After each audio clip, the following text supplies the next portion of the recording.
no negative effect on growth. Raising the effective tax rate on large corporations could also improve equity, as the wealthiest households benefit the most from corporate capital assets and business income. With these remarks, it is now my honor to invite the Honorable Minister of Finance to present his some statement for the session. Thank you very much for your attention.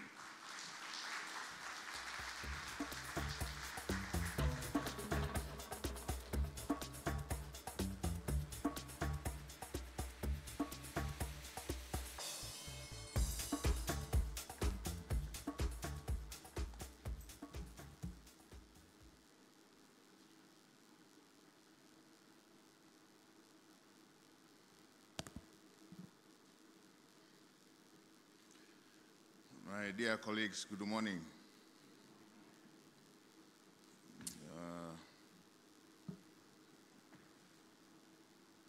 It is indeed my great pleasure to have this opportunity as a guest of honor to launch the 19th edition of the Tanzania Economy Update, which provides an overview and an outlook of our economy with highlights on specific issues of strategic importance.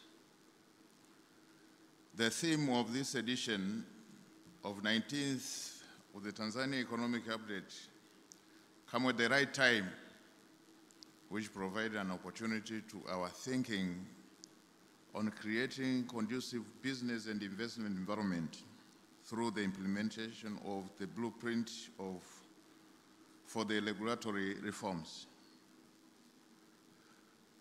I would like to express my sincere appreciation to the World Bank, the Bank ya Dunia, for their precious time to take and prepare this insightful report for our country.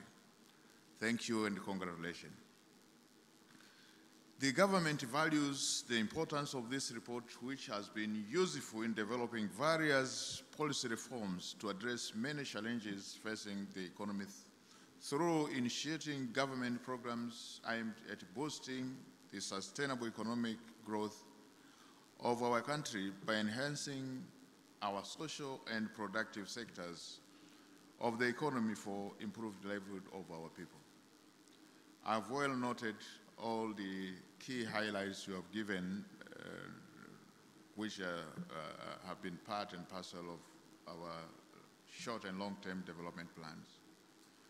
You may recall that in the recent past, the global community has faced myriad challenges, namely the COVID-19 pandemic, the Russia-Ukraine war, and the climatic change.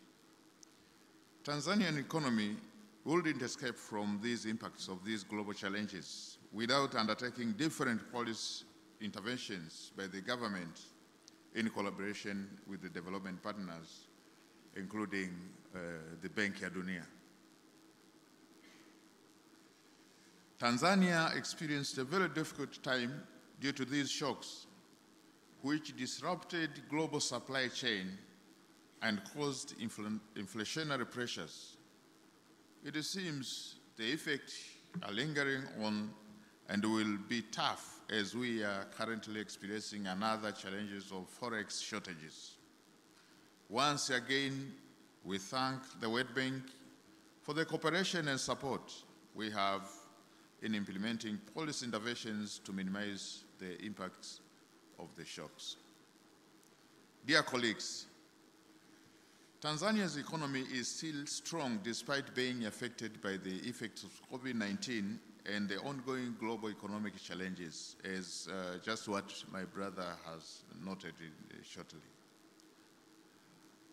In 2022, the real GDP grew by around 4.7% compared to 4.9% recorded in 2021.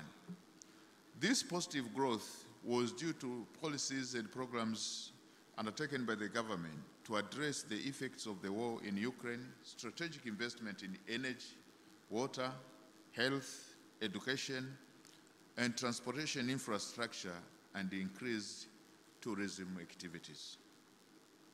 inflation rate was 4.3% in 2022 compared to 3.7% in 2021. This rate is within the country's medium-term global and meets the regional criteria of East African Community and the Southern African Development Community, the SADC, of not more than 8.0% and between 3 and 7%. The government managed to control inflation through various measures, including prudent implementation of fiscal and monetary policies and the availability of sufficient food in the domestic market.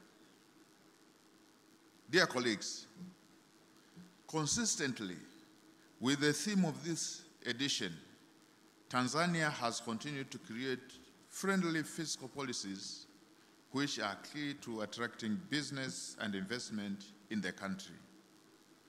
Through implementation of the blueprint for regulatory reforms, we have removed and reduced some of the so-called nuisance fees and levies, and the revenue collection has improved in absolute terms though still below the annual target.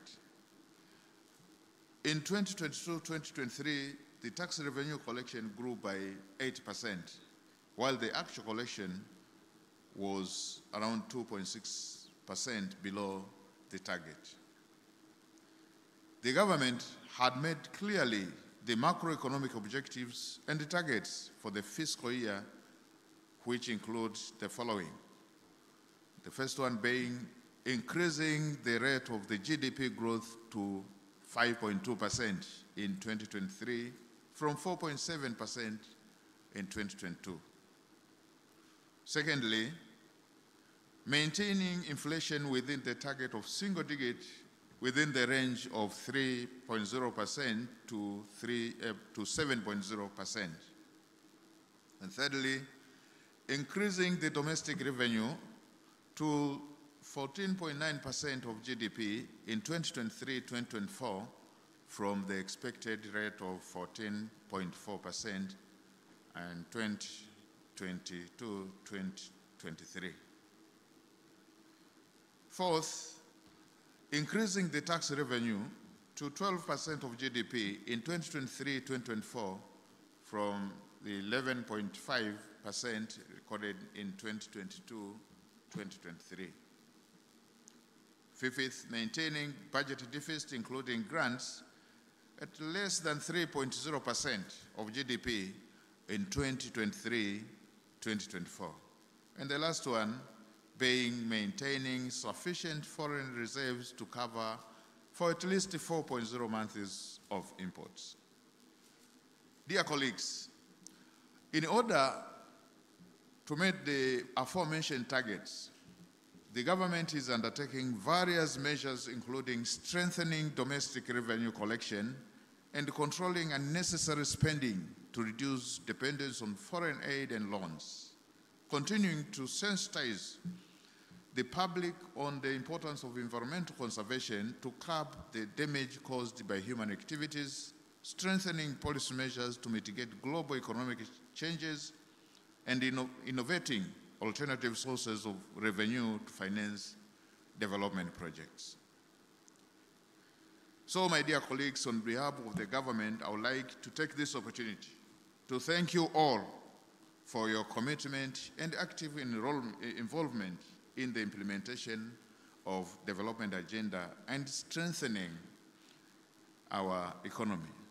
I would like to urge and request all of you to continue supporting the government and the strong leadership of Her Excellency Dr. Samia Suluhu Hassan, the President of the United Republic of Tanzania, who has made great steps in opening economy and business opportunities for the private sector. Seriously, the advocacy of private sector-led economy has been pioneered. And with these few remarks, I would like to officially announce that the meeting is opened and we can proceed with the launching so that the audience can see what is inside the book. Asanteni sana kwa kunisikiliza. Asante sana Mheshimiwa. Can I ask you to please remain on the stage? We're going to officially launch. If I could ask you to just step aside. Country Director, Mr. Nathan Balete, please join. And Pretty, Emmanuel, a key contributor to the report. If I could ask you to just stand here. And ladies, I believe you have something for the minister. If you could come and join the line here. Thank you. We are ready to launch the report, so we're going to ask the minister to put his handprint to signify the official launch and the country director, please. So when you're ready, we are ready to launch.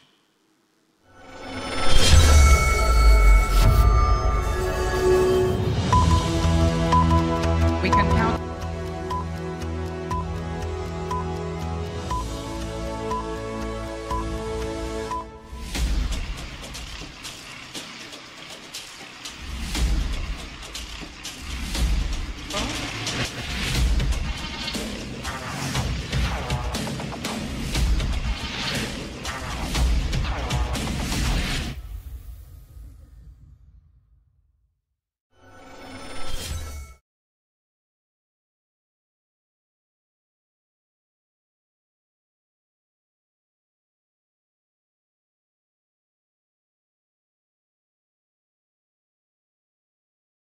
A copy of the report. I believe there's scissors. We will cut open the report.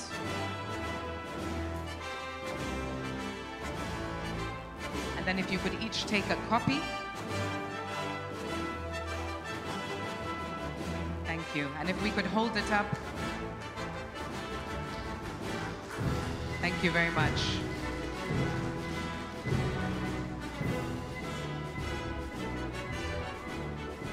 Thank you. Emmanuel, the book is the wrong way around. Okay. Thank you very much to our chief guest and all members that have joined on the stage. I can ask you to please take your seats. Now that the report is officially launched, we can dig into the content. And I would like to now welcome our first presenter, who is Mr. Emmanuel Mungunasi. He is going to talk to us about recent economic developments within Tanzania, and will be making the first presentation. He's one of the key contributors within the report. A round of applause, please, for senior economist from the World Bank, Mr. Emmanuel Mungunasi. Karibu sana.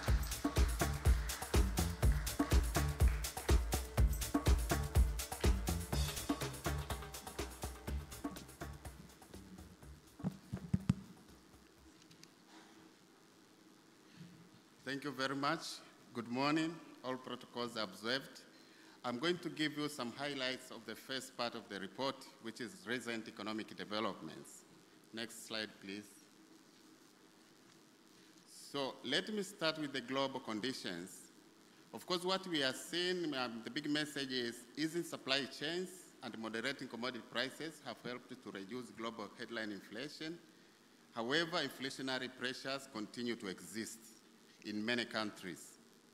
And the chart on the left shows you the global supply chains bottlenecks have eased substantially in 2023, partly due to recovery of China.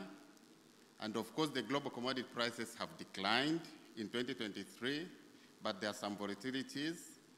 Of course, the chart on the far right also shows you that the inflation will decline in 2023 compared to 2022, but will still remain high.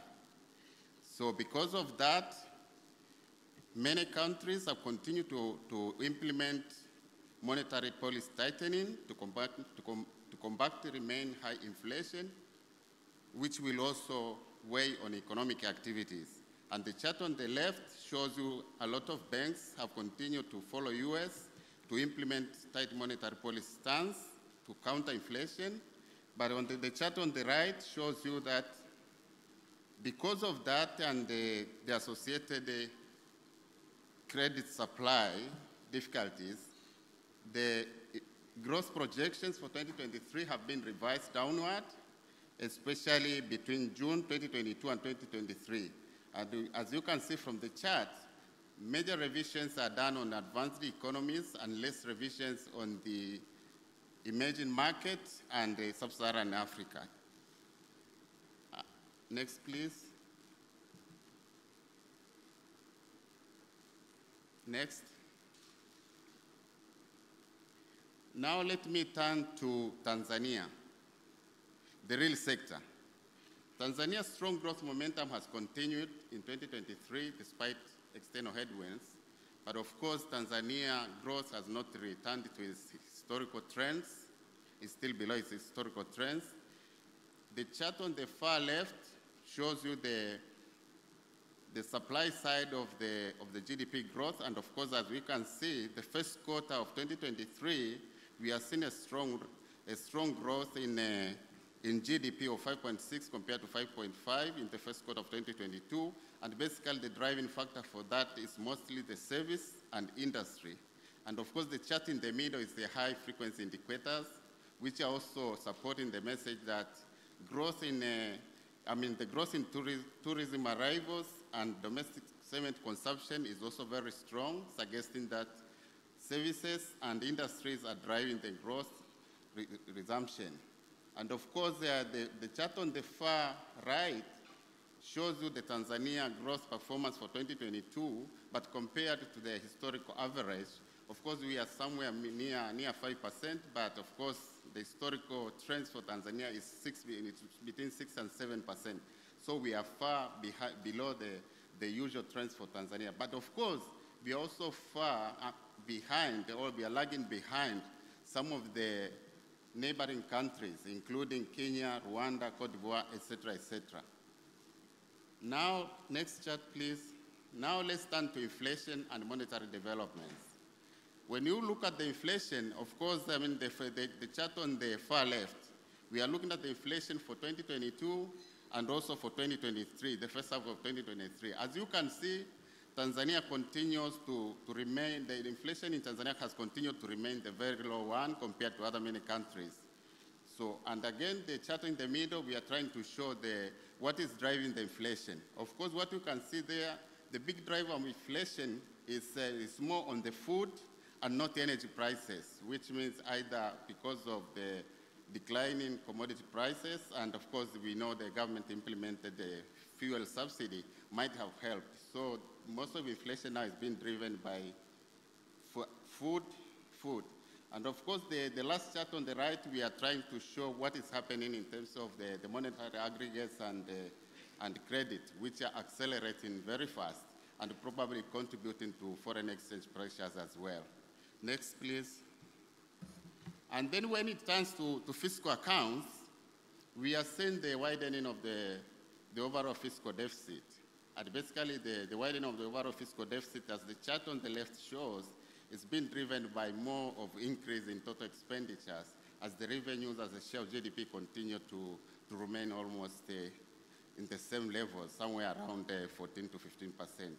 So more on expenditure side, and both in the recurrent and development. And of course, as we are saying now, this one also is putting pressure on the debt development as well. As you can see, the Tanzania's public debt to GDP has increased to almost 43%, so 43.8% in June 2022, but it still remains, Tanzania still remains, the risk of debt distress remains moderate. And of course, we need to also care about the debt service as well, because the debt services have also increased.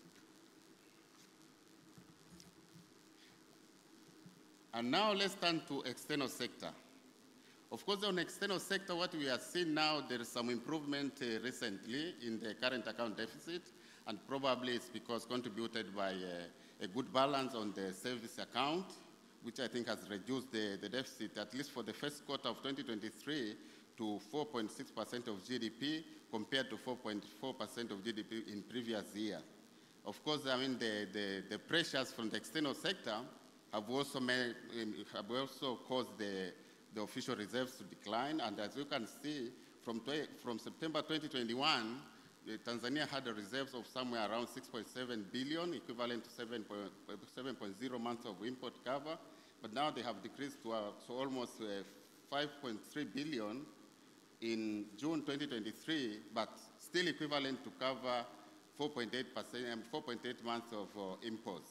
And as you can see, we are saying the services which Tanzania has remain adequate, and of course they are even above the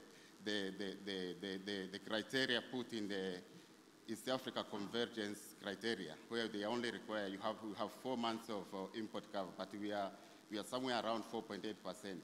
And of course, what we are also saying that, the drawdown of reserve is not only observed in Tanzania, it's also observed in the other countries, including the region and in East Africa and in other regions. And primarily linked to interest hikes in advanced economies, including the US.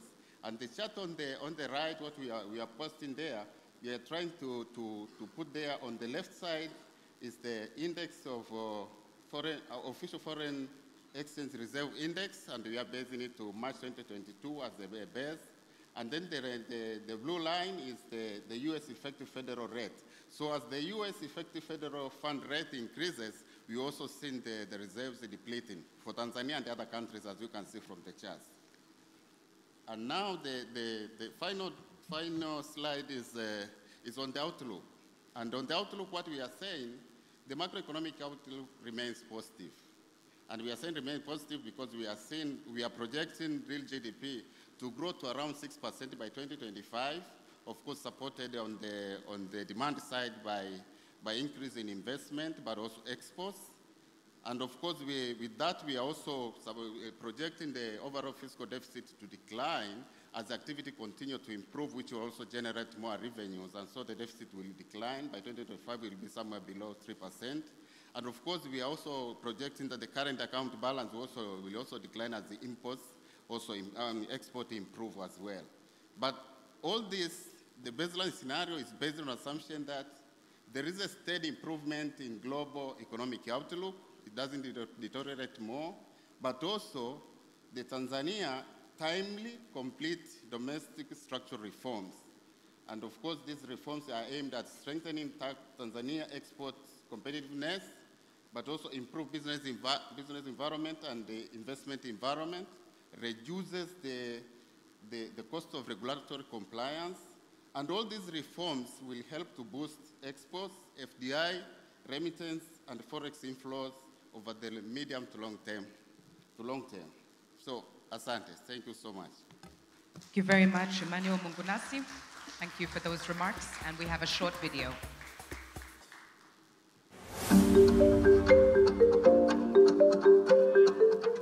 Naitwa Zainabu Sadiki, nakaa Morogoro.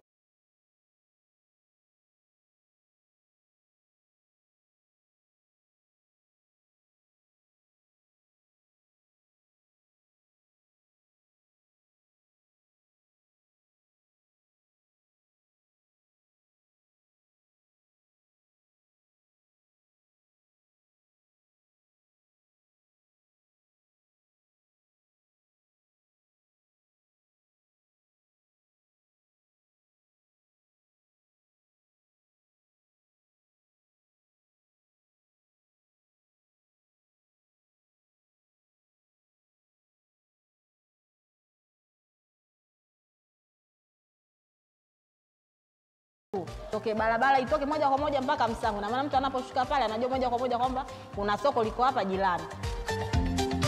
Katika mazingira ninayoishi, ningependa kodi yangu itumike katika vitu vifuatavyo. Kwanza, barabara za mitaa, wameweka vipaumbele vile barabara zilizopo mijini tu.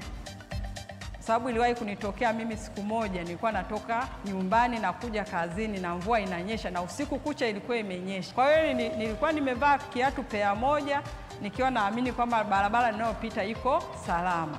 Lakini nilifika nikatumbukia kwenye dimbwi. Kuna kipindi watu wa masuala ya kodi mtu anaweza kaja kama hapa akatisha hapa labda bwana unatakiwa uende serikali ya mtaa kuhusu masuala ya kodi.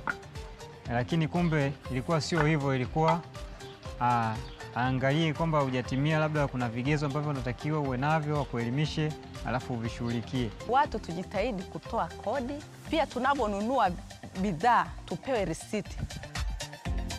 Katika shule zetu, hasa hizi shule sisi tunazofundisha ya msingi kama mimi, hakuna huo mtaala unaosisitiza watoto kuwafundishe kwa habari ya ulipaji wa kodi. Na Waswahili wanasema samaki mkunja angali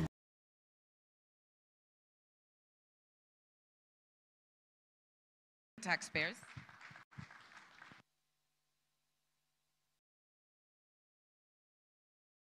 the recent economic developments. We've heard from the taxpayers, and now it's time for us to dive a little bit deeper into tax policy.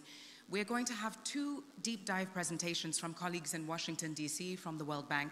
The first one will be on the effectiveness of tax policy in Tanzania.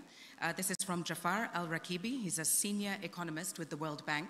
We will go directly into the second presentation. So having looked at the tax side, we now want to look at the expenditure side. This will be presented by Irina Capita, also economist with the World Bank in DC. Greetings, ladies and gentlemen. Tanzania is a country with a lower middle income economy, yet collects taxation at the level of a low income one. Greetings, ladies and gentlemen. Tanzania is a country with a lower middle income economy, yet collects taxation at the level of a low income one. Tax collection as a share of GDP was around 11.6% in 2022 in Tanzania, compared to an average of 14.3% in sub-Saharan Africa.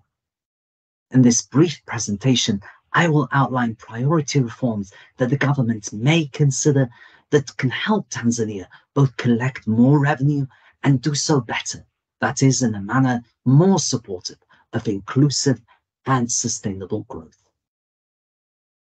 First, Tanzania needs to strengthen taxation of high net worth individuals and large enterprises who together have the greatest capacity to shoulder an increased tax burden. Starting with taxation of the top would enable the country to increase fiscal revenue while improving the equity and fairness of the fiscal system. This can be achieved in different ways. For example, through more rigorous taxation of capital gains and immovable property, through updating international tax treaties and policies to reduce risks from tax avoidance, and through closing policy and administrative gaps within corporate income tax. Secondly, to collect more taxes, Tanzania needs to improve the efficiency of its value-added tax, its VAT.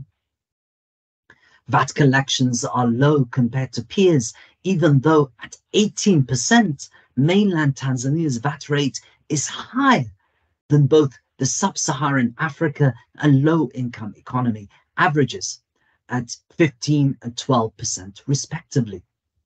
This is due to a combination of factors, including a long list of VAT exemptions, a very high turnover threshold for businesses before they are mandated to register in the VAT, and low compliance. VAT reforms are needed to address all these weaknesses, which can be complemented with additional support on the spending side to lower income households to protect against the implications of the VAT on poverty. Third, alongside these policy reforms, enhancing tax compliance is absolutely critical. Common challenges include taxpayers underreporting their income, or SMEs hiding under the graduation threshold between the simplified presumptive tax regime and the regular regime. Past efforts to address these issues have focused on enforcement and at times have been perceived to be heavy-handed or even discriminatory, eroding taxpayer trust. In this context, the World Bank has been working with the Tax Revenue Authority to evaluate the role facilitation and trust-based strategies may play. Use of third-party data and improvements in the M-Service phone application are some of the ways, for instance, that compliance management can be strengthened with SMEs. The needed administrative reforms more broadly include improving the integrity of the taxpayer database, adopting a risk-based approach to compliance management, and hiring and training more tax auditors. Together, these types of measures can help ensure that registered taxpayers report and pay their true tax liability. Adopting a bird's-eye view overall on the tax system can help improve its efficiency and its fairness. Instead of a combination of high rates, narrow bases, and low compliance, Tanzania needs to broaden its base, strengthen tax compliance, which can then allow it over time to reduce some selected tax rates to support the economy. The World Bank stands ready to support Tanzania in its reform journey. Do read more on our analysis and recommendations. Check out our report. And do reach out with your questions and comments. Thank you for your time and attention.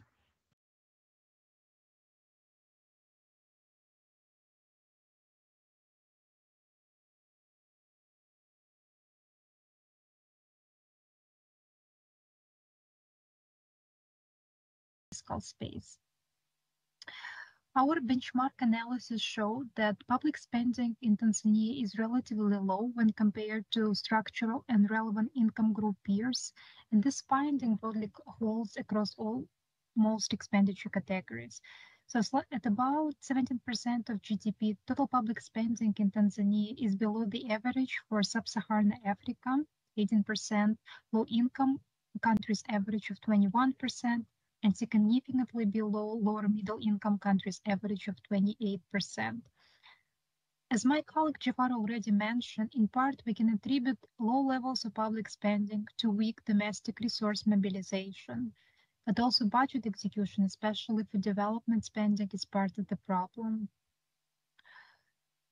Chronic under-execution of development spending undermines the effectiveness of expenditure policy in Tanzania. At about 70% of approved budget, execution rate for development expenditures is very low, and it's low compared to any international standard. And in fact, while for domestically financed project, budget execution has been improving over time, for the donor finance project, it's been persistently low, at below 60%. Adequately financed education and healthcare systems are paramount for sustainable and equitable growth and development in Tanzania. And while public spending is low across most expenditure categories, the gaps are particularly large for social spending. So for example, at 1.2% of GDP, Tanzania's health spending is at par with low-income countries' average, but significantly below the average for low-middle-income countries, which spend 2.3% of GDP on healthcare, or even upper-middle-income countries, which spend about 4% of GDP on healthcare. In the case of education, Tanzania spends less than any income group average country at 3.3% of GDP.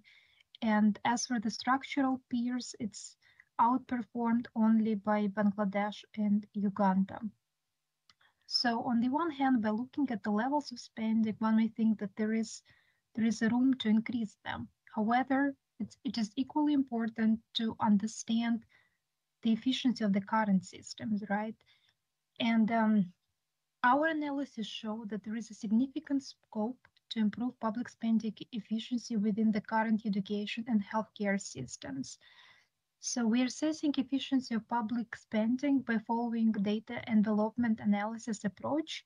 So this methodology allows capturing the relative efficiency of a country in translating public spending, which is input into measurable outputs. So the findings show that if the health system in Tanzania operated at maximum capacity, the country could have increased the key health outcomes by 11% without increasing current level of spending. So essentially, by keeping the current level at the same level. In the case of education system, the results reveal that Tanzania, in fact, lies at the bottom of the distribution in terms of the efficiency, potentially indicating a mismatch of resources within the system. So, quick takeaways, right? Despite current low levels of spending, education and healthcare systems in Tanzania are not operating at their full capacity, indicating potential for improving resource allocation. Like options for reforms could include improving staff quality, but also allocating the resources within the system while linking them to performance. At the same time, a better understanding of the service delivery process at the LGA or even provider level, and how different healthcare systems and reforms affect efficiency is needed. For example, in this regard, the 2021 World Bank Education Sector Institutional and Governance Assessment offers practical recommendations as well. And the World Bank team stands ready to support the government in this important agenda going forward. Thank you very much. Thank you very much to our two expert presenters. We're now going to segue into our panel discussion that will be taking place. So I believe the stage will be set up. The purpose of this panel discussion is to dive deeper into the special focus area of the report, as I mentioned before. And I'm going to introduce to you our panelists in just a moment. But before we do that, we've heard from the different experts that have been on the stage today. We've heard from the Honorable Minister and, of course, the country director. The headline is, we're making noteworthy progress. We're moving in the right direction. But the opportunity now with the panel is for us to really dive deeper and hear from experts, get their valuable insights, and they're representing different areas. So let me introduce them, and then we'll bring them up to the stage as the chairs continue to come up onto the stage. We have with us Mr. David Tarimo as one of our panelists. He is the country senior partner for PwC. He's been there since 1995. And of course is a tax expert, somebody that we all go to for advice and guidance, and has been part of the tax leadership landscape for several years. He also serves as the chairman of the CEO Roundtable of Tanzania. We have on the panel with us Dr. Donald Murray. He is a leading economist and researcher in Tanzania. He is also the executive director of REPOA, a leading independent research institution that I think doesn't need any introduction here. We have with us Ms. Maria Apia Ngeze. She is a governance advisor from the British High Commission that is here to talk to us with her expertise in public financial management, where she is a technical lead for the UK's strengthening program in Tanzania. She's worked with the government of Tanzania in the Ministry of Finance and PO Ralk, and also has had extreme engagement in the government's PFMRP program. Last but not least, we have with us Mr. John Ulanga. He is the CEO of Tanzania Private Sector Foundation. If we could pull the chairs a bit closer to the front of the stage. Mr. John Ulanga has been working in trade, international trade. Prior to this, he was the regional director at Trademark East Africa, and has recently moved to the Tanzania Private Sector Foundation. So I'm hoping that we'll hear from him insights, perhaps reactions on behalf of the private sector on some of the things that we've heard about the report. Our panelists have had the opportunity to go through the report in depth, but rather briefly over the weekend. And so I would now like to invite up my panelists, if you could make your way to the stage so that we can start to have a more formative discussion. David, Dr. Murray, John Ulanga, and Ms. Maria Pia, karibuni sana. Please come and take your seats.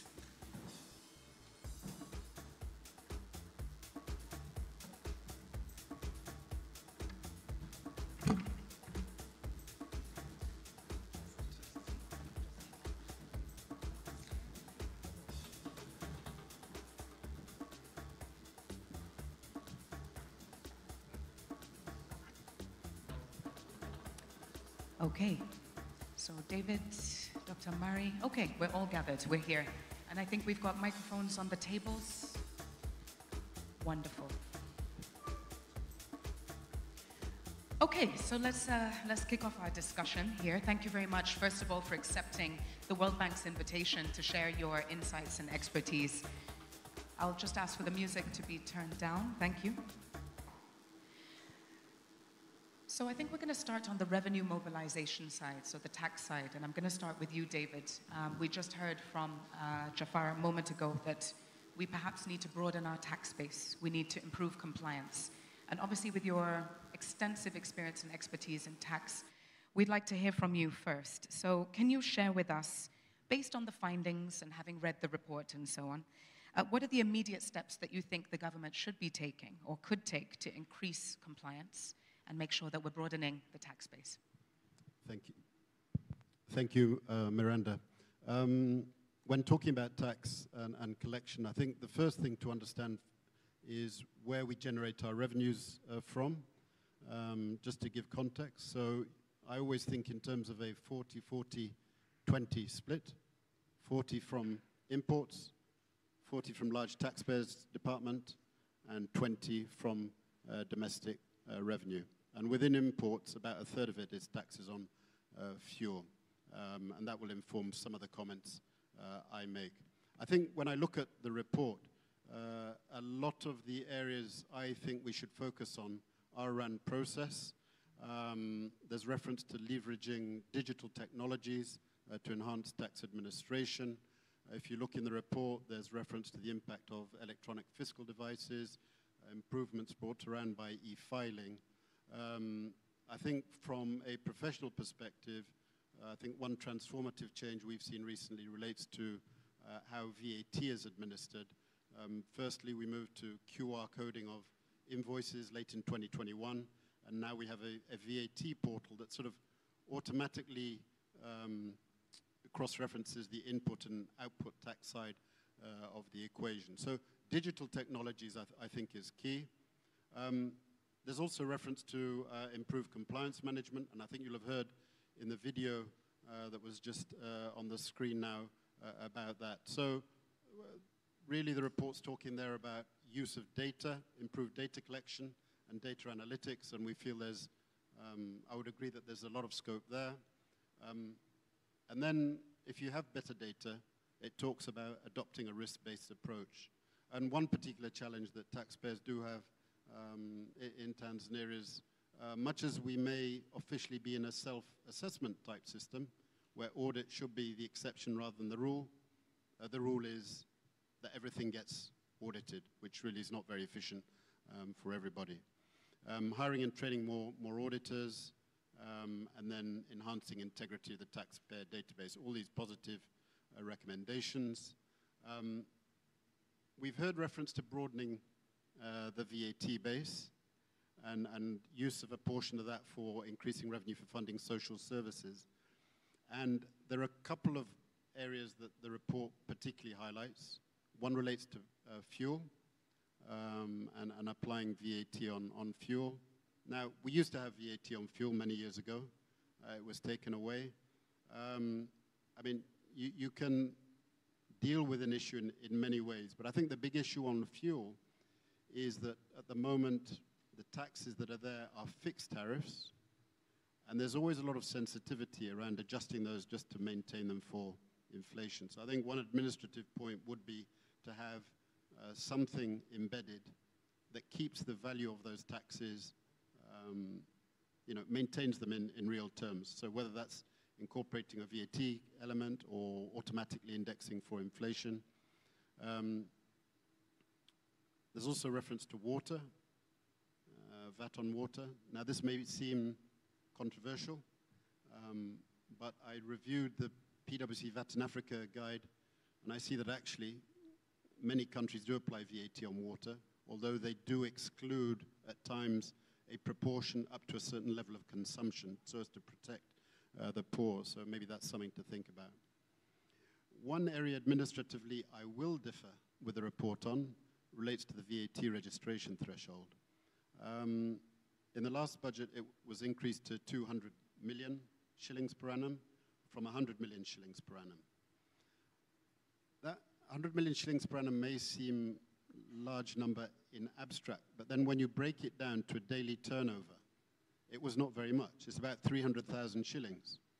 And I think the concern of stakeholders when making those representations to the ministry on increasing the registration threshold was that if you're not careful, you could actually have some of these street traders technically eligible for VAT registration, because it's, let's say it's 300,000 shillings a day.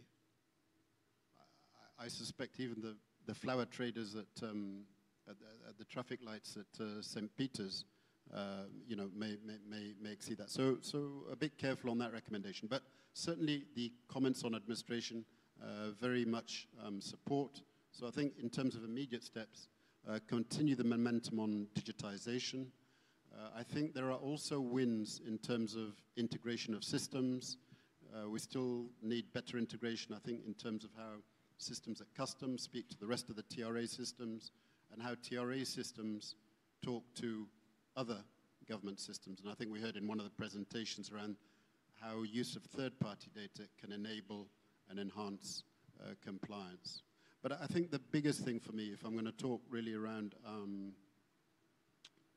increasing compliance, has to be around small and medium-sized enterprises. As I started by saying domestic revenue collections are just 20% of the total. And enabling that compliance, some will be through technology, but I think we also have to recognize there may be a need to rationalize some of the taxes for some of the smaller businesses. Even in one of the videos, I think it conveyed some of the confusion that one of the traders felt around compliance. And so lastly on that, although the report talks about adjusting tax rates, certainly for the SME side, I think fewer taxes and maybe at times lower taxes and simpler systems, so mobile enabled, would be a big step forward in terms of enhancing compliance. Thank you. Thank you, David. When we talk about kind of broadening that tax base and making those changes, I'm going to go to John now just to get your reaction on behalf of the private sector. Obviously, when we think of tax, people start to shake a little bit. What are the initial, I guess, reactions that you're expecting from the members that you represent within the Tanzania Private Sector Foundation from the report and the proposed shifts in fiscal policies? Yeah, thanks, Miranda. Good morning. Pretty much what David had said, as private sector would want to contribute more. And would like a tax system that is simple to comply. I wish we'd have probably something we'd call an integrated compliance portal where you could easily comply, so that reducing the cost of compliance. I like the idea of designing a mechanism where you tax more the high net worth individual in an integrated way, not only in terms of income, but also immovable assets. Something that the report says, and probably we need to underline, compliance or ratification of these international tax treaties that will reduce the risk of tax avoidance if we do not implement some of those international tax treaties. I would agree with David. We need to be careful in terms of reducing the threshold. I think if we create an efficient system in the existing current tax framework, we probably could, and I think the report also talks about efficiency in VAT collection and the myriad of VAT exemptions. You know, when you have that myriad of exemptions, you also invite an avenue or potential for loopholes that people might use. There's also the integrity of the taxpayer. The government has a lot of technology or IT-based systems that somebody can do, you know, what you call the bird's eye view of a taxpayer. There's a lot of information. I think if we analyze together, we can get a lot more information about the tax or the taxable income of individuals and companies. And I think the use of technology can help us a lot more. I also agree on the proposal. I think the private sector will agree. Sometimes you need to reduce some selected tax rates to increase compliance. So let me pause there, and then I will come back later. Thanks. Thank you very much. Let's continue to take some more reactions. So Maria Pierre, let me come to you next. Obviously, as a governance advisor, you might have some viewpoints here on some of the things that have been mentioned in the report. So I just wanted to understand that interplay between fiscal policy and governance. Are there any reactions you have there around the governance of being able to improve tax compliance? Okay, thank you so Sorry, can you repeat your question? Can you talk to us about the interplay between the fiscal policy and the governance of it? So your perspective as a governance advisor. Okay, thank you. So when it comes to fiscal policy, I think Tanzania is actually, according to the report, is doing well, with some gaps here and there, especially on the budget credibility. So I think that's something that the PEFA report actually picked up.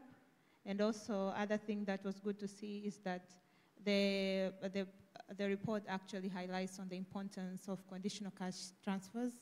This is because the low income households are the ones who are most affected by these tax policies. So being able to redistribute the income to the low households actually shield them from the inequality gaps as well.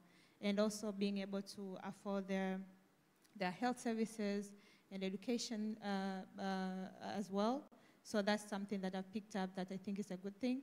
And redistributing the taxes to these lower income people actually helps them. So when it comes to the governance of it, I think it's not just TRA, but also it's all these social sectors and other ministries responsible to look at all these issues of inequality, because we're not just looking at different companies or the high-income households, we're also looking at the low-income household who are also affected by the fiscal policies greatly. Thank you. Thank you very much.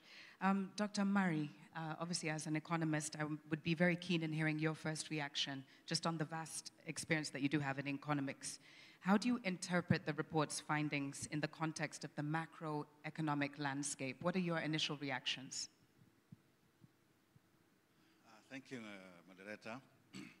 I think the macroeconomic fundamentals have been quite solid. And this is a reflection of the prudent implementation of fiscal and monetary policies that have helped Tanzania to become relatively resilient to shocks that have occurred around the globe. We have seen also some diversification in exports compared to the situation 20 years ago, where the share of agricultural exports, particularly the traditional exports, was relatively high, rendering the country quite vulnerable. But we have seen the increasing share of manufactured exports, minerals, but also services receipts from tourism and also logistics services. However, what is lacking is actually deep structural transformation that would enable the economy to become more resilient. As these shocks become more elongated in terms of the crisis arising from the geopolitics, but also the climate change and other factors that are becoming more prolonged, the capacity of the economy to resist the impact of shocks will diminish. And therefore, we need, I think, to speak more about strategies to deepen the structural transformation so that the economy becomes more resilient in the long run. Thank you, Dr. Murray, for that and for sharing your initial reactions. David, I'm going to come back to you and just with your hat of the CEO Roundtable on now, just thinking about the business landscape and obviously what this report means if there are changes. What would be the implications for the private sector in terms of compliance, profitability, maybe long-term planning as well? What do you envisage they would be or have to react to this?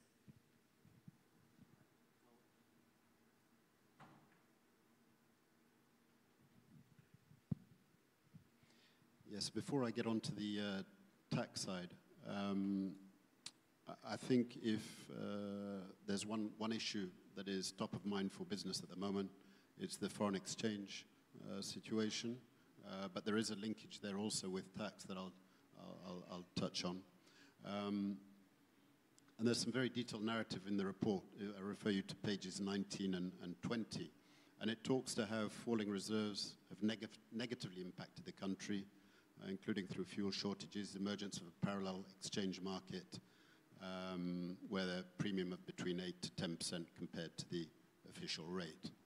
Talks about the implications of the distortion in terms of uncertainty for business and reducing formal economic activity through reduced importation, and possible consequences around deterring foreign investment and discouraging lending to government. Steps taken by the government are acknowledged in terms of some of the steps that the Bank of Tanzania have taken to help address the decline in official reserves. But what the report says is that continued flexibility will be important going forward so as to eliminate a distortive parallel forex market. And more fundamentally, longer-term measures are needed to boost forex inflows, such as exports, FDI, and remittances, so as to better manage transitory forex demand pressures. It is a sensitive topic, I understand. The concerns are there around inflation, they're understood. But I also would suggest that some of those inflation concerns, when we're talking about equality and so on, it's more the middle class that are impacted. I would suggest that the people at the lower end of the scale are more affected by weather patterns than an adjustment of 5 or 10% in the exchange rate. And ultimately the concern is the impact or potential adverse impact on economic activity. So the question is, do we have any choice given the downside of insufficient flexibility? And I guess my last comment on that particular topic would be that every cloud has a silver lining. You know, if the exchange rate moves, it does actually mean TRA collect more in nominal terms on their imports. US denominated exports also result in higher nominal shilling amounts. So that can also have some beneficial impact, whether for the people exporting or even for the Revenue Authority. But also I think competitiveness in terms of manufacturing. We're in one region as EAC. I'm sure you'll have followed the trends in terms of the Kenya exchange rate. I'm not suggesting we want to follow exactly that trend, but there's no doubt that in terms of our terms of trade, I think we may be at a disadvantage. Even if you look at tourism, you may find it a little cheaper to go and do your Christmas holiday in Mombasa rather than Zanzibar. But let me leave that particular one. VAT refunds, very positive narrative there in terms of catch-up, referring to reduced refund arrears at 681 billion at the end of December 2022. The earlier report had referenced 921 billion in June 2021. So the trajectory is positive on the VAT refund front.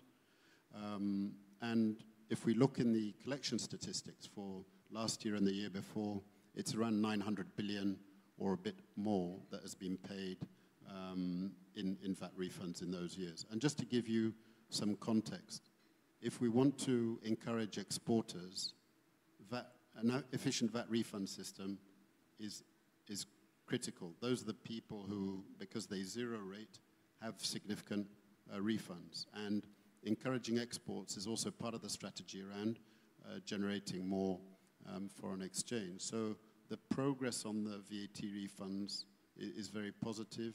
And I think with these improved administrative systems and technology, that's also enabling TRA to turn these refunds around more efficiently. And just to give you context in terms of that performance, when I'd say 900 billion, I think as we headed up to 2015, you were looking at VAT refunds of around 50 billion per month or 600 billion per year. It then dropped around 2016, 2017 to 50 billion per year. So you can see the challenges we had and how the backlog developed. Tax structure.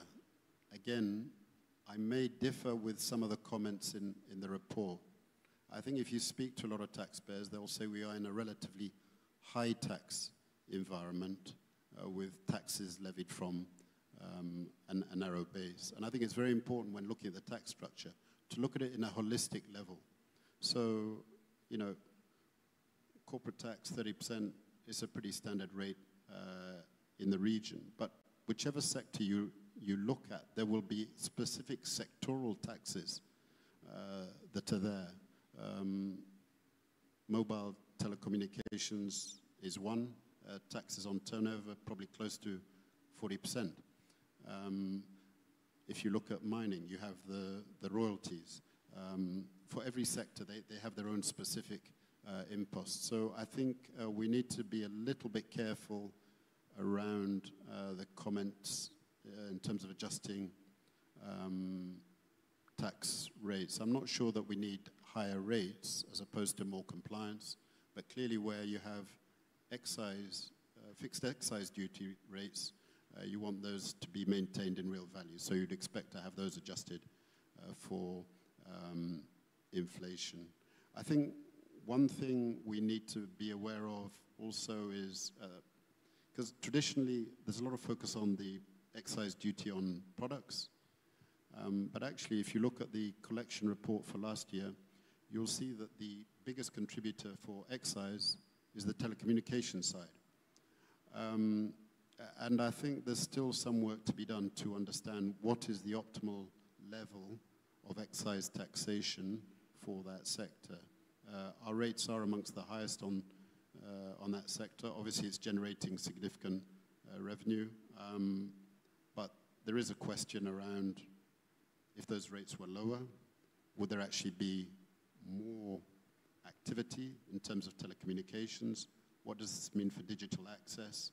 And especially if we're talking in terms of issues of equality and access to, well, I guess access to data, you know, is the structure actually, in a sense, regressive?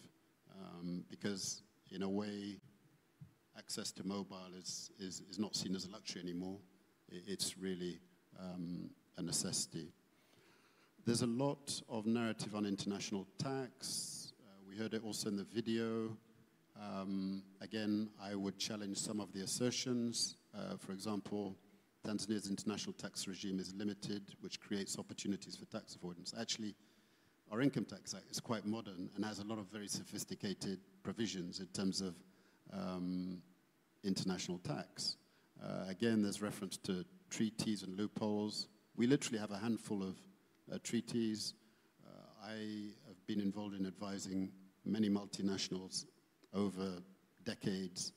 To be honest, I've seen limited benefit for the multinationals in terms of these handful of treaties. But I would be happy to talk to the authors to understand the basis for the conclusion in terms of the loopholes and losses arising from the treaties. And then there is some narrative in the report that research has shown that large, medium, and small firms all engage in tax avoidance in Tanzania.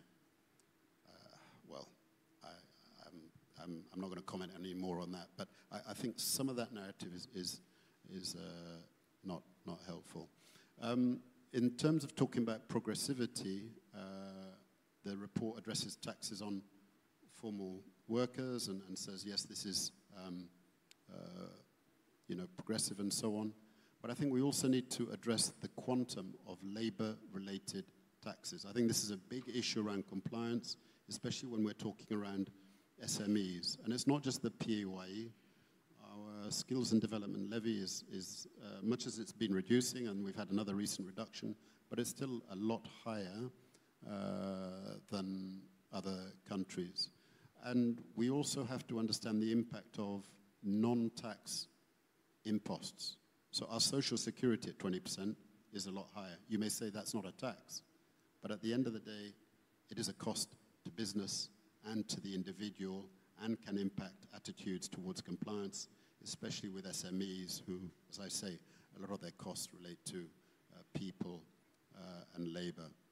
David, I will stop you there for a moment because you've touched on something that I wanted to raise with John, please, on SMEs and how we can engage them more. You talked about this integrated compliance portal, an interesting idea. Maybe you could expand on it a little bit.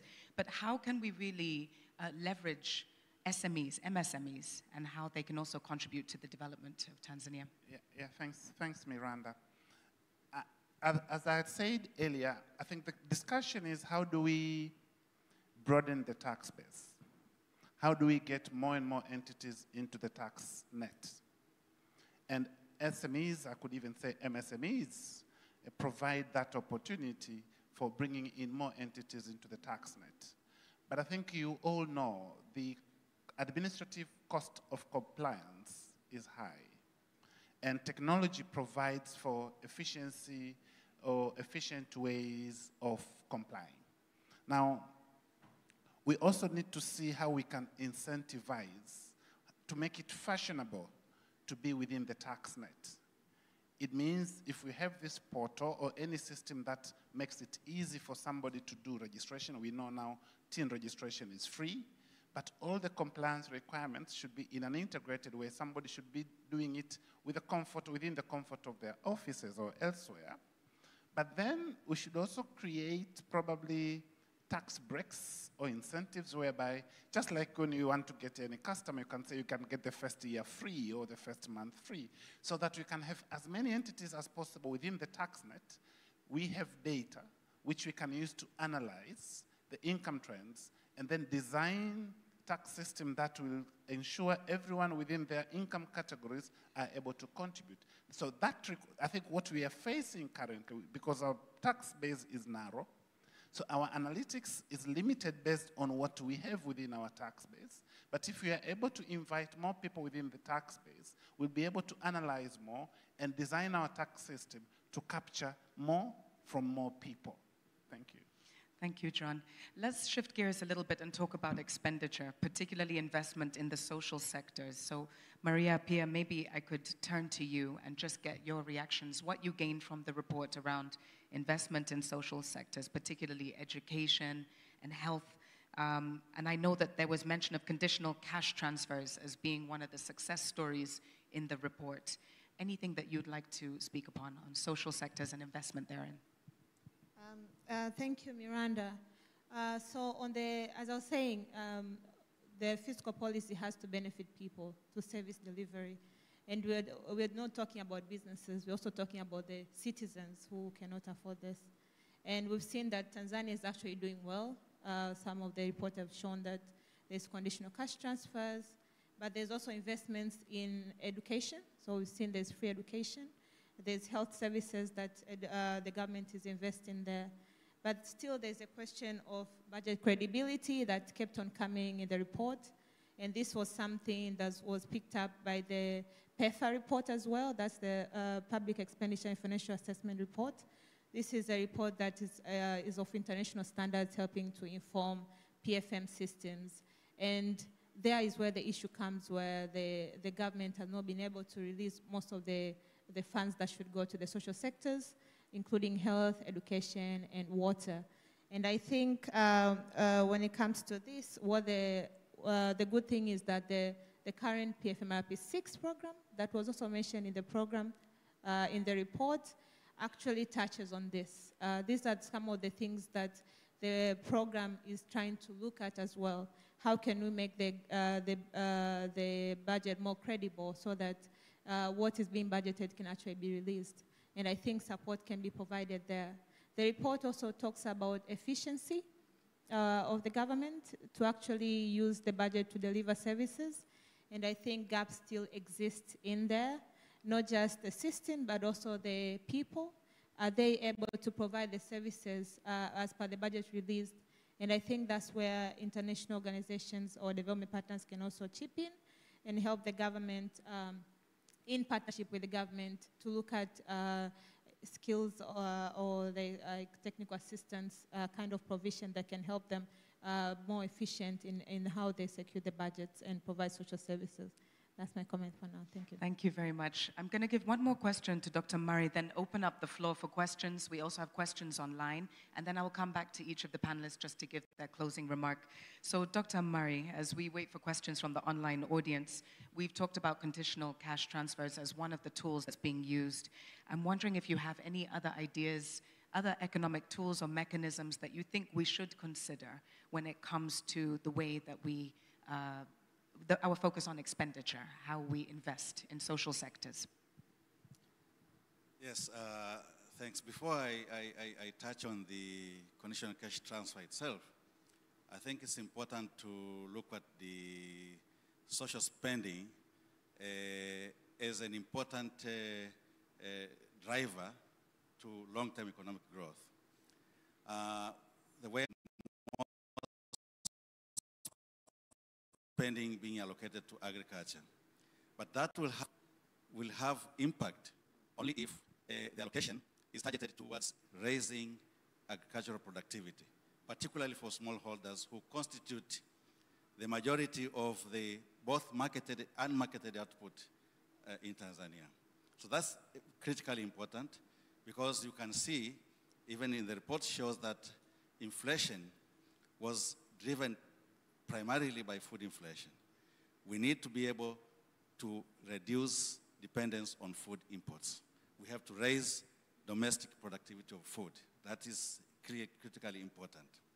But secondly, also expenditure on education. We have seen how, and the report shows, how investment and spending on education and health have helped to reduce poverty and inequality. But in the long run, in terms of the longer learning outcomes which are critical for structural transformation, we need to make sure that public spending in education goes to improving quality of education, ensuring that the young people are equipped with skills and education that can help them engage into economic activities. Now, back into the cash transfers.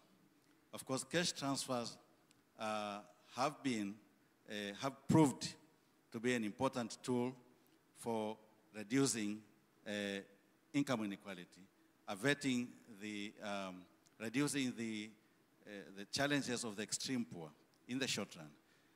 But in some instances, they have proved to be transformative, meaning that these poor households have been able to be moved back into the economic activity landscape, in which case reduces the vulnerability of them stepping back in poverty.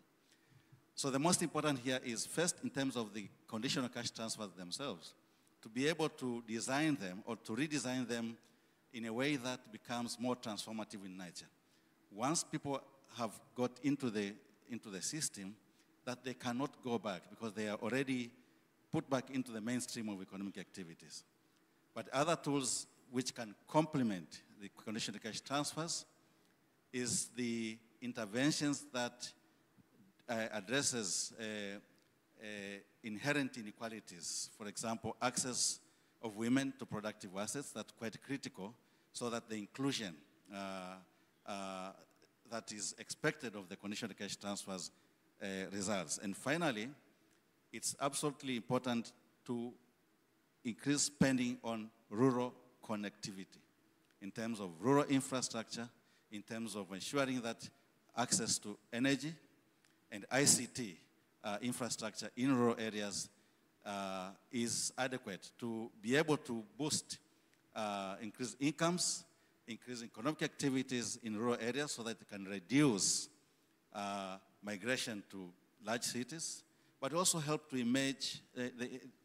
increase the speed of emergence of peri-urban areas and more small town areas which can actually help the population to move into urban areas and cities as opposed to predominance in the rural areas, particularly when productivity of agriculture begins to rise. Thank you, Dr. Murray. Thank you, all the panelists. We will come back to you in a moment, but we have time for one or two questions from the floor. If anyone has a question for a panelist, this is a discussion, so please feel free to interact. Is there anybody that has a question for one of the panelists? Okay, so if we could have a microphone over here, please. If you could just very briefly tell us your name and who the question is directed to, and keep the question very brief. We have time for two questions. Karibu. Good morning, everyone. My name is Mercy Sila. I'm the chairperson of the Tanzania Women Chamber of Commerce. I was listening to the explanations which have been given, and I'm directing myself to the issue of widening the tax base vis-a-vis the SMEs. As we know that SMEs do contribute substantially to the country's economy. But then there's an issue of how are we going to formalize their businesses. For us in the TWCC, we did a survey as to the SMEs. Why aren't they formalizing their businesses so that they could be included in the database as well as in the payment of the taxes? So we found there are at least 12 fees, leave alone the taxes, which they'll pay later as they do the businesses. When they start with the BRELA, when they want to register their businesses, they have to have a premises. And that premises they have to pay. And then for the BRELA. And then when we move now to the other issues, you have to pay, for example, if you are a processor, you are doing agro-processing. So you have all those, the TBS, the OSHA, the national economic, the environmental, and all these you have to pay. And then when it comes now to the workmen's compensation, the 0.5%, I think now. Then you move to the NSSF, the 10%. So there are so many. So you find that the SMEs, they prefer not to formalize their businesses. And that hinders our economy, the tax bases we are concentrating. I think that's where we should look for a solution as to how we're going to include all these SMEs in the tax base. That is an area where we can widen the tax base. For us, we have the survey. We can share that, but it is something which we need really to look into. Thank you. Thank you very much. And I believe TWCC is also a member of TPSF, is that right? So you know I'm going to ask you to answer that one. Let's take the second question, John. She's my board member, actually. She's your board member as well. So there we go. One more question from the audience. If not, we'll take one online. Juma, oh, we have one question here. If we could take a mic across. Keep your question very brief, please. And Juma, please get ready for one online question. Good morning. My name is Francis Kiwanga. Please switch on the microphone.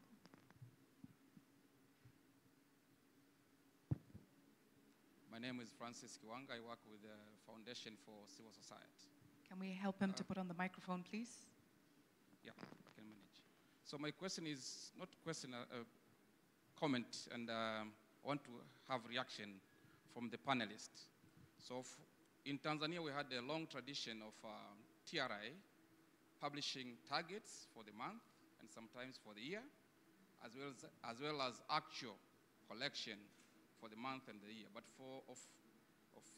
recently, we don't get those updates. So my question to the panelists is, what do you think? Is this a good thing for transparency as well as accountability of tax government and revenue authorities to the taxpayers?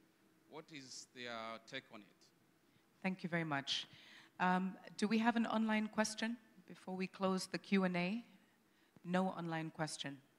Okay, so John, do you want to take the first question from your board member?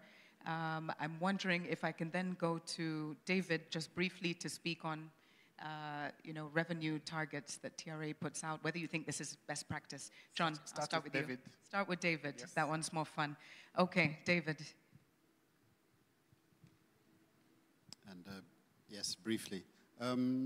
So actually, the observation on TRA publishing the targets and collections, your observation may have been correct a year ago, because there was a period when they stopped publishing.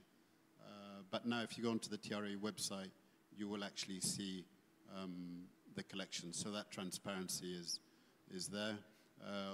You also get some insight if you look in the Bank of Tanzania monthly economic review in terms of collection performance month on month. So the data is now available, but I agree at one point it was not so transparent. Yeah, so I couldn't agree more with what Mama Sila is saying, and this is what I was saying. Let's remove the administrative cost of compliance. And the issue is not only the amount that you're paying, but the different agencies that you have to engage with. So if we do not do, so probably we might need to do a business processes review of the compliance institutions that one has to go through. This is what probably Blueprint did a couple of years ago, but I think we need to regularly do it and agree whether we can streamline to make it easy for somebody to comply.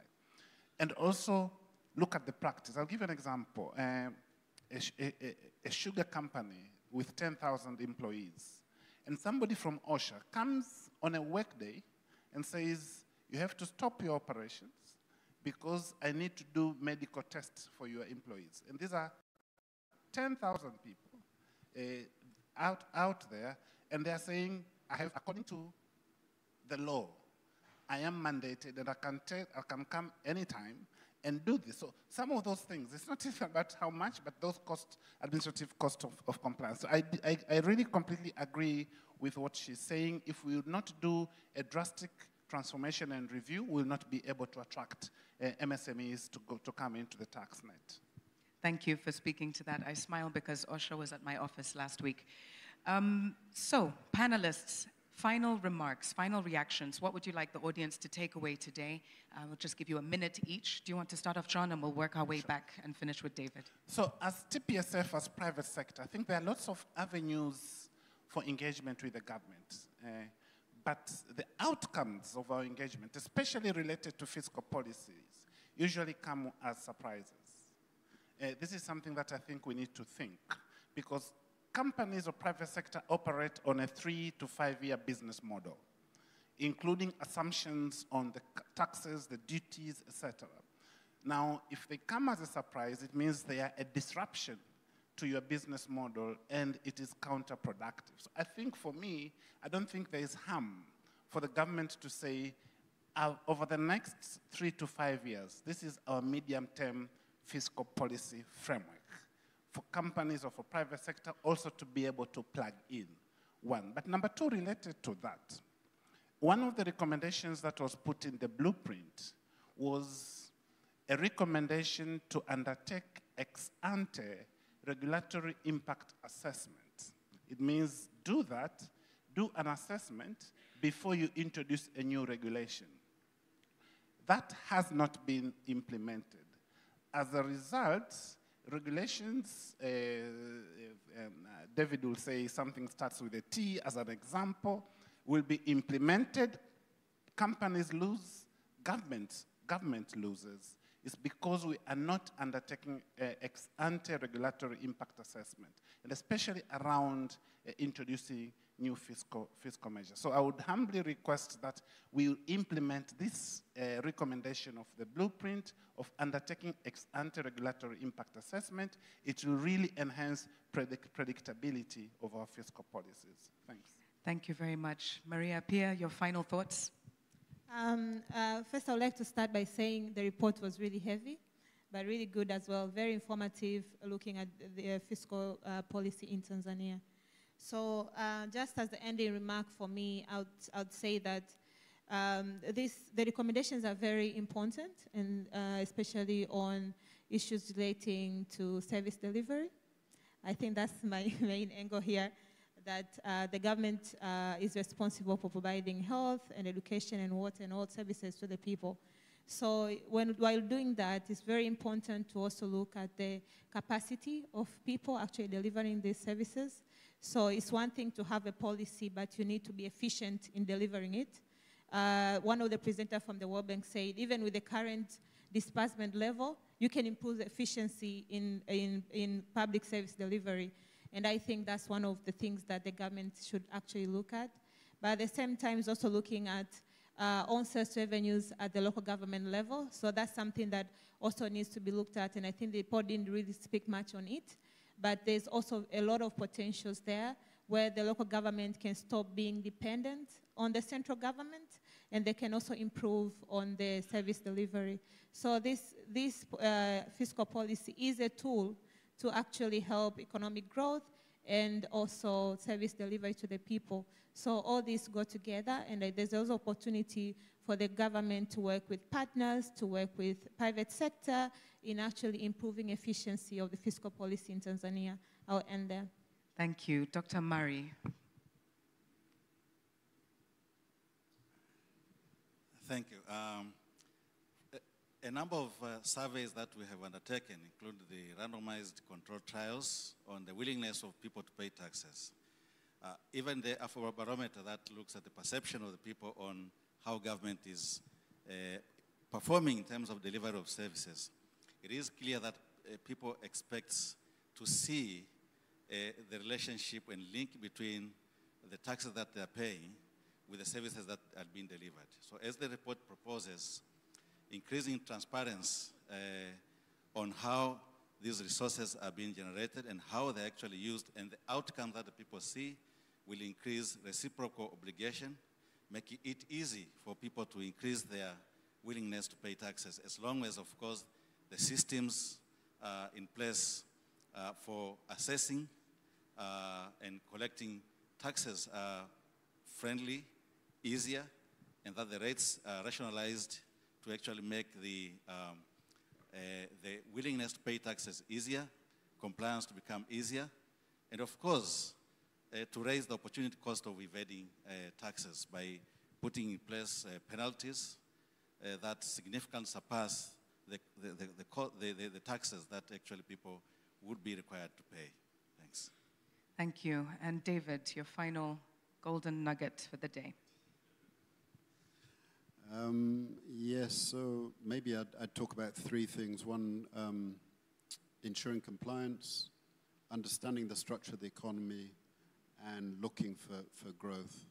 I think we've heard a consistent theme here today around compliance, and really, I think the opportunity for, particularly in that SME space, rationalizing. So I think thinking that through a bit more. And in terms of the structure of our economy, because so many people are out of the tax net, I think the reality we have to also accept is that if we're going to have efficient tax collection, there will be quite a big reliance on indirect taxes, much as there's an element of regressivity in that. But I think my final point would be, yes, we need to have the discussion around fiscal equity, but at the end of the day, and as the report notes, a key imperative is around driving growth, and driving growth that creates jobs. So let's also think through what is it that we need to do in our fiscal policy that will drive that kind of growth, and with the jobs we help alleviate poverty. Thank you, and thank you to the World Bank also for this report. I commend them coming up with this topic at this time. There's a lot I agree in it. There are a couple of areas I maybe have a slightly different view, but overall, very good report. Thank you. Thank you. But I think we welcome the challenge, and that's why we're here. Thank you very much to all my esteemed panelists for digesting the report, sharing your insights. A round of applause, please, for John Ulanga, Maria Pia Ngeze, Dr. Donald Murray, and David Tarimo. Thank you very much. And now it's my esteemed honor to welcome back the country director. Thank you, panelists. If we could wheel back, please, the podium. Mr. Nathan Bolete, to just close officially this 19th Tanzania Economic Update launch. A few remarks from what you've heard today from the minister, from the experts in Washington, D.C., and from the panelists today. Karibu sana, Nathan. I believe the microphone is working. Over to you.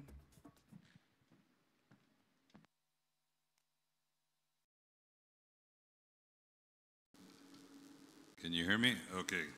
Thank you so much. I'm actually not going to do the closing. I'm going to leave the closing to the Honorable Minister of Finance to do. But let me just allow me to say a few words. First of all, I'm glad that everyone is still awake. Usually discussing fiscal policy is not a very exciting topic. And as was said, this report was rather dense. So I appreciate the engagement and the support. Very special thanks to our panelists for your interventions. I think the whole objective of this exercise at the end of the day is to see how we can bring some data together that will help inform, shape public policy. And I would really like to thank the various people, institutions, government ministries that were engaged in facilitating this work. Of course, I would like to thank the leadership of the Ministry of Finance, who takes this subject very, very seriously. At the end of the day, the whole objective of this is to see how we can help the economy of Tanzania grow, and through that, poverty reduction can happen in an equitable manner. So I think that this discussion will require obviously some follow-up work. I think as the panelists were talking, the Honorable Minister and I were discussing next steps. One of the first things that we discussed doing is maybe having a little smaller group discussion with some of you that are here, with maybe the head of the TRA, with the Minister of ICT, to think about how we can really operationalize this. I think the Minister is quite keen that this is enabling, that the tax policy is responsive to grow the country, to enable the government to provide effective services to the citizens of the country. And this is directly in line with also what Her Excellency the President said during the Human Capital Summit. There are key goals and objectives, and social services is a priority one. Financing for that is needed. But in order for the government to be able to provide its role, it's going to have to do more in terms of efficient and effective fiscal policy. And I would like to keep that at the front of our minds. Obviously, for me, what that means is transparency, it means simplicity, and I would like to also argue that it means digitalization, because with that, at least we're operating off of the same data knowledge base. So I'm going to stop there and give the final words to the Honorable Minister of Finance and the instructions for our homework for the next step. Minister.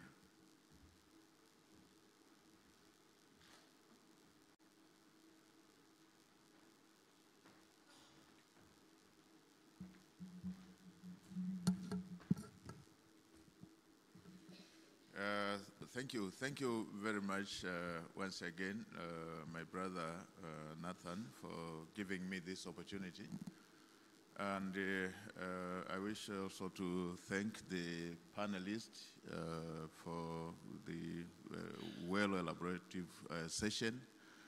And on the side of the government, I can reassure the audience that the very time when the government is speaking the same language with the private sector is now.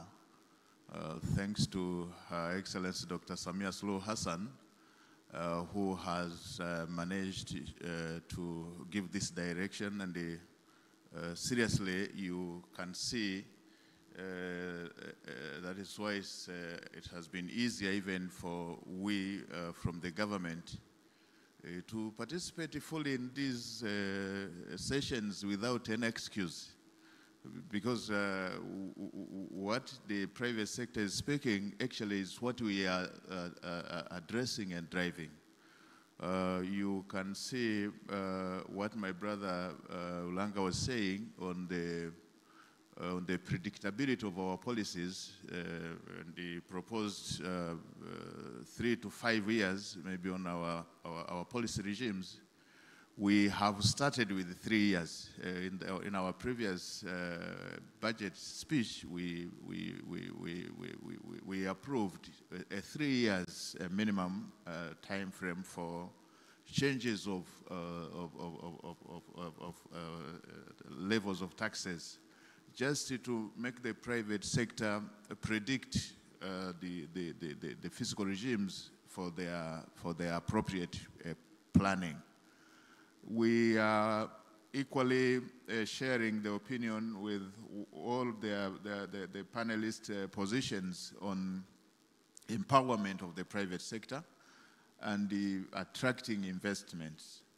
Even from our humble backgrounds, we were told you cannot milk the cow without feeding it.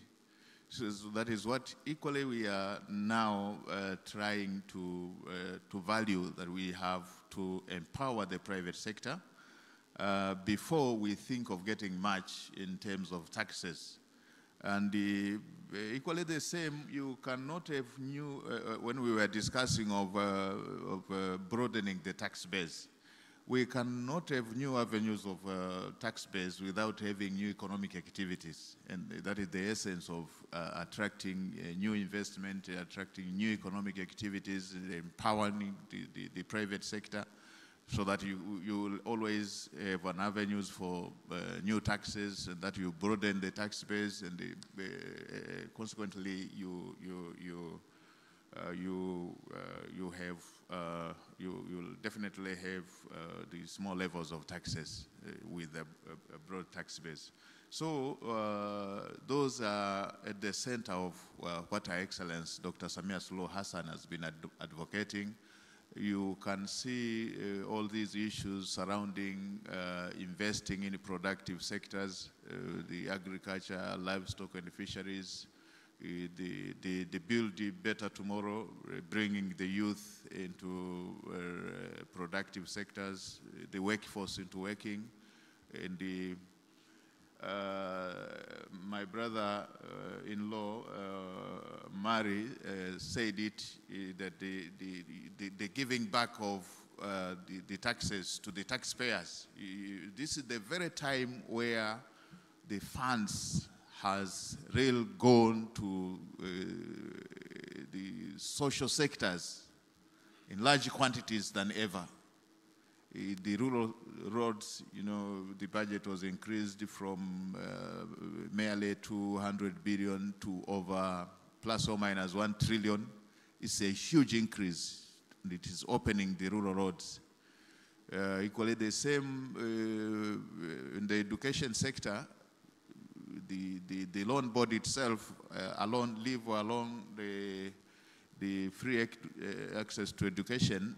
The budget has grown more than double from merely 400 billion to over 800 billion, and we are looking forward in the very near future, maybe the coming financial year, we will be closing to 1 trillion just for the higher education loans alone. The same story on the health sector.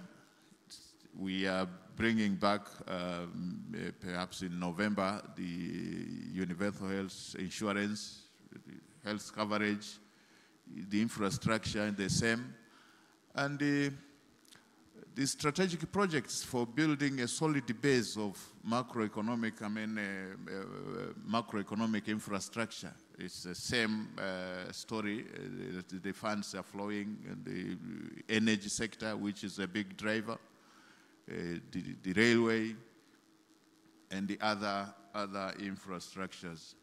So we thank the private sector, and we are open always for these discussions.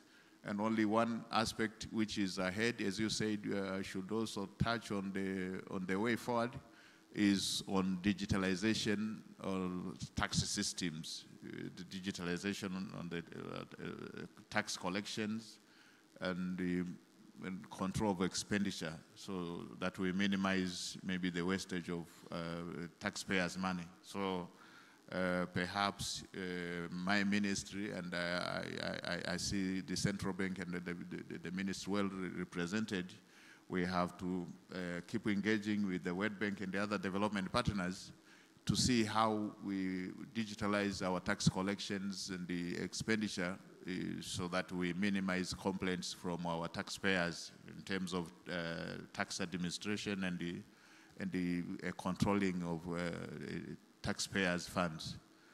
Asante sana for listening, and I appreciate the discussion has given us some insights and giving areas where we can engage further and improve those areas which need some further improvements. Thank you once again, and can I put this to an end? Asante sana. Thank you very much, Honorable Minister of Finance. Thank you for closing our session. We appreciate, and for also dedicating more time than initially planned to this event. We very much appreciate it. Thank you for your engagement. So, ladies and gentlemen, we have